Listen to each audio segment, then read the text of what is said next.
उपाय करने के लिए सबसे पहले आपको लेना है 1 कलश जल, और ये कलश आप तांबे का, स्टील का, पीतल का, किसी भी वस्तु का आप ले सकते हैं। जल लेने के बाद चाहिए आपको 1 रुपए का सिक्का। आप इस तरह का 1 रुपए का सिक्का ले लें। सिक्का लेने के बाद आपको चाहिए लौंग, और ये लौंग भी मात्र आपको 1 पीस चाहिए, इसका ध्यान रखिए। इस तरह आपको ये दोनों सामग्री ले लेनी है। लेने के बाद सबसे पहले क्या करना है, सिक्के को आपको इस जल में डाल देना है और इस लौंग को आपको डाल देना है। ये दोनों वस्तु को आपको इस कलश में डाल देना है।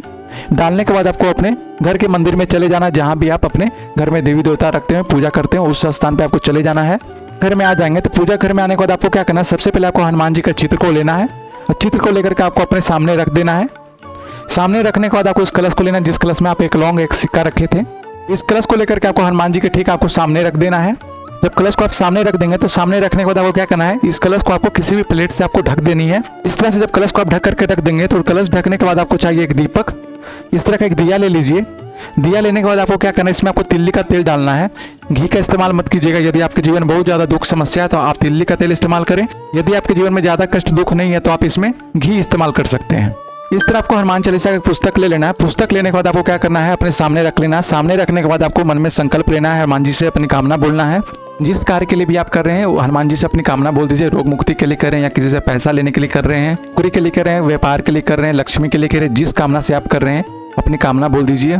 इस तरह कामना बोलने के बाद आपको क्या करना है, हनुमान चालीसा का रोजाना आपको 3 पाठ करना शुरू कर देना है। मतलब आपको हनुमान चालीसा का रोजाना 3 बार पाठ करना है, 3 बार पढ़ना है।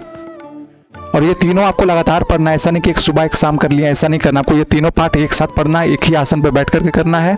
जब तक ये 3 पाठ आपका खत्म नहीं होगा तब तक आपको उठना नहीं है, इसका खास ध्यान रखिएगा। और इस तरह करते हुए कुल आपको 11 दिन तक पाठ करना है। 11 दिन में आपको करना है। इसका मतलब हो गया कि आप 3 पाठ को रोज करेंगे, 11 दिन तक करेंगे तो टोटल आपका 33 पाठ हो जाएगा। जब आपका 10 दिन का पाठ खत्म हो जाए, जैसे मान लीजिए आपका 10 दिन का पाठ कल खत्म हो गया और आज आपका 11वां दिन है, तो 11वां दिन का जब पाठ भी आप 3 मुट्ठों पूरा कर लेंगे, 3 पाठ आपका पूरा हो जाएगा, तो फिर आपको क्या करना है, इस कलश को लेना है। इस कलश में से आपको इस सिक्के को और लौंग निकाल करके बाहर रख लेना है। बाहर रखने के बाद आपको क्या करना है, जल को लेना है और अपनी कामना बोलते हुए इस जल का 3 बार आपको आचमन कर लेना है। 3 बार आचमन करने के बाद आपको इस लौंग को, सिक्के को उस इस्तेमाल में करना है जिस इस्तेमाल के लिए आप इस उपाय को किए हैं। यदि आप रोग मुक्ति के लिए किए हैं, इस लौंग और सिक्के को उस रोगी व्यक्ति के कपड़े में कहीं बांध करके रख दीजिए। यदि आप किसी से कर्ज वापस लेना चाहते हैं तो इस लौंग और सिक्के को अपने पैकेट में रख करके हनुमान जी से कामना बोलते हुए उस आदमी से आप मिलने के लिए चले जाएं, अपना धन मांगने के लिए। यदि आप लक्ष्मी के लिए कर रहे हैं तो आप इस लौंग और सिक्के को किसी भी वस्त्र में बांध करके अपने तिजोरी में रख दीजिए। इस तरह आप जिस भी कामना से आप इस उपाय कर रहे हैं तो उस उपाय में आपको इस सिक्के को और इस लौंग को ले लेना है, इसे फेंकना नहीं है आपको।